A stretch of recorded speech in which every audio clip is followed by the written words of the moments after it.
Sebetulnya kebebasan itu tidak diancam oleh undang-undang. Kebebasan itu diancam oleh arogansi kekuasaan. Undang-undang itu cuma alat. Kalau nggak ada ITE pun undang-undang pornografi dipakai untuk membatasi kebebasan. Undang-undang tentang kehutanan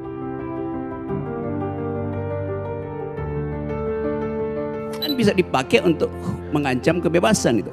Jadi itu poinnya tuh.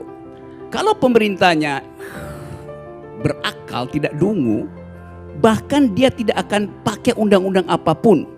Karena dia mengerti ada beda antara kebebasan dan liberty. Nah itu yang saya mau terangkan sekarang tuh. Sebelum saya masuk ke situ, keterangan dulu buat saudara Kapitra.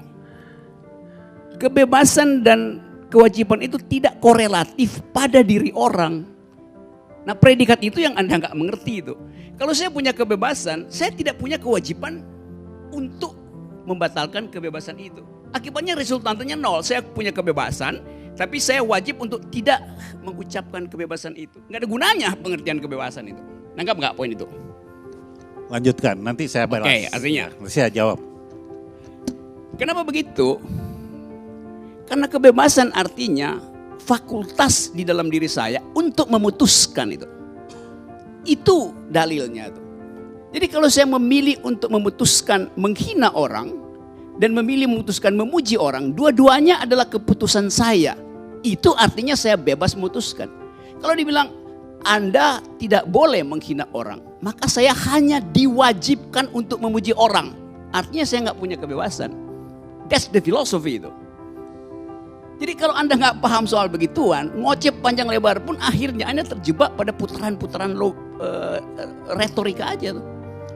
Nah kalau saya punya kebebasan, itu namanya saya manusia. Beda dengan benda gitu. Jadi speaker. Saudara Fajrul Rahman dia nggak punya kebebasan. Karena dia mengikatkan diri pada istana. Maka dia cuma boleh menjadi juru bicara. Dia nggak boleh di luar yang dia pikirkan nggak boleh. Kecuali dia berhenti itu. Itu akibatnya. Kalau kebebasan itu mencari suaka pada kekuasaan. Maka dia akan didikte oleh kekuasaan itu. Itu fundamental pengertiannya itu. Demikian juga kalau Anda anggota partai politik, Anda punya pikiran lain, kalau fraksinya bilang stop, ya stop gitu. Nah kebebasan macam itu bukan itu yang dibicarakan di dalam forum hak asasi manusia. Jadi jangan diputar-putar dulu. Oke, saya masih lanjutin ya. Oke. Sekarang, kalau saya punya kebebasan, saya bisa memilih dengan tanggung jawab saya sendiri tuh. Jadi jangan disuruh tuh. Nanti orang bilang kalau Anda punya kebebasan Anda mesti netral. Loh Anda suruh saya netral artinya Anda minta saya tidak bebas. Itu soalnya. Jadi cobalah ini forum semacam ini sekaligus saya kasih kuliah gitu deh. Sekarang kalau saya bikin tindakan untuk menghasilkan kebebasan saya. Sekarang ya act untuk menghasilkan kebebasan saya. Yang boleh menghalangi saya itu bukan orang tapi negara tuh.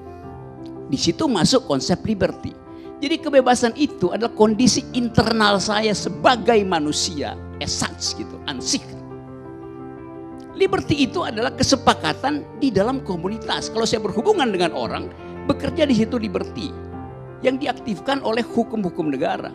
Karena tindakan saya bisa merugikan orang lain. Karena itu negara mesti batasi saya. Itu yang namanya persetujuan-persetujuan sosial. Jadi kebebasan nggak bisa dibatasi. Begitu Anda batasi kebebasan, Anda bikin orang itu jadi benda gitu.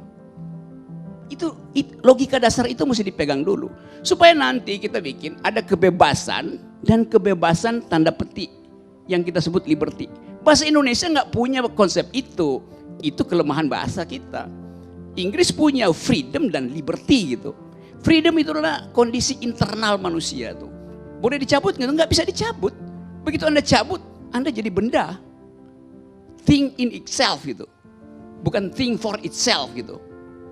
Das Ding an sich. Berhenti Anda bukan sebagai makhluk gitu. Begitu kebebasan dicabut. Jadi kalau siapa tadi yang ngomong itu tidak absolut. Absolut, kebebasan itu absolut. Kalau Anda bilang tidak absolut, Anda menurunkan diri Anda jadi benda gitu. Bukan jadi monyet. Monyet masih punya kebebasan. Jadi batu itu. Karena menggeletak begitu aja tuh.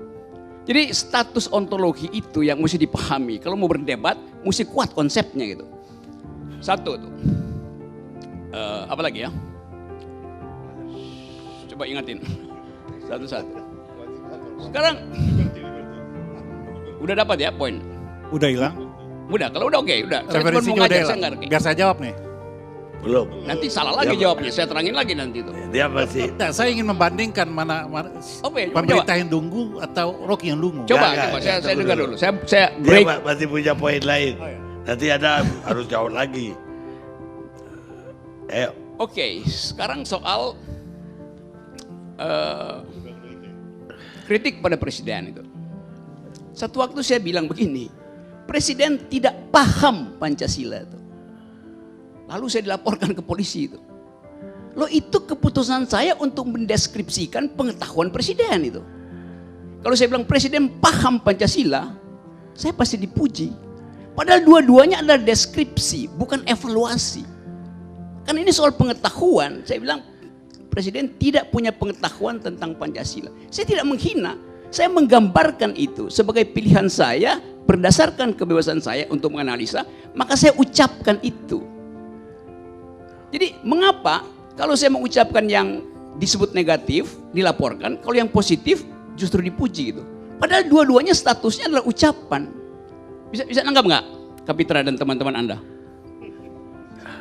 Gini, kan itu ajaib kan? Saya susah, susah Pak menangkap Karni, gunung. saya mohon Ya hak karena, bicara. karena itu jadi susah. Saya mohon hak nangkap bicara karena juga. Tidak mohon hak bicara. Tidak, Ya, sebentar, tidak sebentar. dibiasakan untuk berpikir sistematis dan konseptual gitu. Cukup dulu. Oke, Bang Karni, sambung nanti ya. saya mau balas dulu Bang Karni. Ya ini semua orang mau jawab Anda. Oke, dulu. nanti saya jawab ulang. Bang Karni, karena dia banyak. Ya udah, tapi jangan panjang-panjang. Oke, saya ingin katakan begini. Rocky tidak mengerti apa yang namanya universitas hak. Sehingga dia lupa tentang kewajiban dia. Ketika orang bicara, menjadi kewajiban Anda mendengarnya. Ketika Anda Lain lagi, ini saya mulai dari awal yang Anda katakan, ya. Nah, Anda bicara kebebasan, tapi Anda sebenarnya sedang mengeksplorasi kedunguan Anda sendiri, karena dengan keliaran-keliaran berpikir, dengan loncatan-loncatannya justru tidak sistematis. Anda ingin memaksakan orang masuk ke dalam pikiran Anda, dan orang ingin menjadi Anda. Itu yang tidak bebas sebenarnya. Itu yang menamai memonopoli kebenaran. Sementara ketika Anda punya hak, maka kita punya kewajiban menghargai pendapat Anda. Anda tidak dapat menghargai pendapat orang. Itulah Anda tidak mengenal universitas kebenaran. Ketika Anda kehilangan kebenaran, maka di depan mata Anda ini semua orang salah. Tidak ada kebenaran selain kebenaran absolut Anda. Anda menjadi Firaun sendiri, bahwa kebenaran menjadi milik Anda. Itu yang ingin saya katakan. Tidak ada universitas di dunia itu. Itu satu poin. Satu poin. Saya tambah dulu ya. Saya Tunggu dulu. saya terangkan dulu ya. Saya juga bisa menerangkan lebih dari Anda. Oke, Ya. lanjutkan. Nah, bagaimana Anda Tapi nanti mungkin? kasih tahu saya kapan berhenti supaya saya bisa terangkan itu. Bukan saya terangkan, saya tunjukkan di mana Anda ingin kekacauan merampas pikiran Anda. kebebasan saya Enggak, sehingga enggak. Ambil. atau Anda menjadi pemerintah yang Tidak. harus saya melaporkan semua Saya aktivitas kasih saya. itu, nanti saya terangkan cara Anda Cara Anda menggunakan kata menerangkan itu. belum tentu kedunguan itu bisa saya pahami. Karena cara kita berpikir berbeda. Dan itulah perbedaan, dan itulah kebebasan masing-masing orang berbeda dalam melihat. Oke, sekarang giliran Pak Jurul. Langsung sebenarnya saya hanya ingin membuat pernyataan saja. Yang pertama, saya pernah ada membaca satu buku menarik tentang kebebasan. Dia mengatakan kalau misalnya ada satu orang atau Rocky lah, tiba-tiba di sini berteriak, entah di dalam bioskop atau di ruangan ini, kebakaran misalnya seperti itu ya. Akhirnya orang berlarian dalam satu konser atau dalam satu bioskop. Nah itu pengen tahu juga, itu kebebasan atau liberty? Itu kedunguan. Karena bukan itu konsep kebebasan, itu Bukan. kedunguan Anda tuh. Ini yang terjadi Rocky, jadi adalah upaya untuk seolah-olah ini kan yang terjadi secara umum di dalam publik. Seolah-olah mereka mengatakan, ini yang kita perbincangkan sekarang realitanya adalah orang seakan-akan mengatakan bahwa saya boleh memperlakukan apa saja. Misalnya, kalau saya berdemo, saya boleh merusak fasilitas umum. Nah, itu. Misalnya, Anda kayak begitu. tambah-tambahin. Ada kalau Ini- misalnya, sebentar Rocky, sebentar. Ini saya hanya ingin membuat pernyataan nih. Oke, larang aja. Buat pernyataan. Misalnya, Lalu kemudian kalau saya berada dimanapun saya boleh berteriak, misalnya ada kebakaran atau apa sehingga ada orang yang meninggal di sana. Nah itu pernyataan. Kemudian yang kedua, saya ingin membuat pernyataan yang kedua bahwa memang dengan kebebasan orang bisa mendapatkan kalau tidak ada kebebasan tidak ada tanggung jawab. Itu pasti. Hanya dengan kebebasan orang bisa memilih. Ketika dengan kebebasan orang bisa memilih, entah A, entah B, entah sampai Z, lalu dia bertanggung jawab. Kalau tidak ada kebebasan, orang tidak bisa dituntut apapun sebenarnya. Baik. Itu yang kedua. Yang ketiga, saya ingin mengatakan kenapa kritik itu menjadi penting di dalam ilmu dan juga dalam kehidupan. Saya pakai saja metodologi pengetahuan dari Popper. Dia mengatakan hidup itu kan terbuka. Ada problem, ada error eliminasi, ada tentative solution. Jadi error eliminasi itu selalu ada di dalam ilmu pengetahuan, dalam kehidupan demokrasi atau dalam apapun. Karena dia akan menjadi terus-menerus terbuka. Dan yang keempat, yang terakhir. Presiden Joko Widodo itu siapapun presidennya, termasuk dari Presiden Soekarno, kemudian Gus Dur, Megawati, Habibie, terus kemudian SBY dan Pak Joko Widodo, itu ketika diangkat, dilantik tentu harus bersumpah. Saya baca aja sumpahnya, pasal 9. Demi Allah saya bersumpah untuk memenuhi kewajiban Presiden Republik Indonesia atau Wakil Presiden Republik Indonesia dengan sebaik-baiknya dan seadil-adilnya memegang teguh Undang-Undang Dasar dan menjalankan segala undang-undang dan peraturannya dengan seluruh-seluruhnya serta berbakti kepada nusa dan bangsa. Dia terikat kepada Undang-Undang Dasar, di dalam Undang-Undang Dasar ada mukaddimah Pancasila, dia juga terikat di sana. Jadi apapun yang dia kerjakan tidak akan bisa terlepas dari hal tersebut. Jadi di titik ini saya ingin membantah bahwa tidak, artinya keliru kalau mengatakan bahwa presiden atau wakil presiden tidak memahami Pancasila. Wong dia bersumpah demi Allah, kecuali Rocky tidak mengenal Allah, lain lagi. Iya. Mungkin. Ada mau jawab atau enggak? Saya masih terusin. Kuliah saya belum selesai kan. Saya baru pakai gak bisa, berapa waktu? ini udah jam 12. Oke.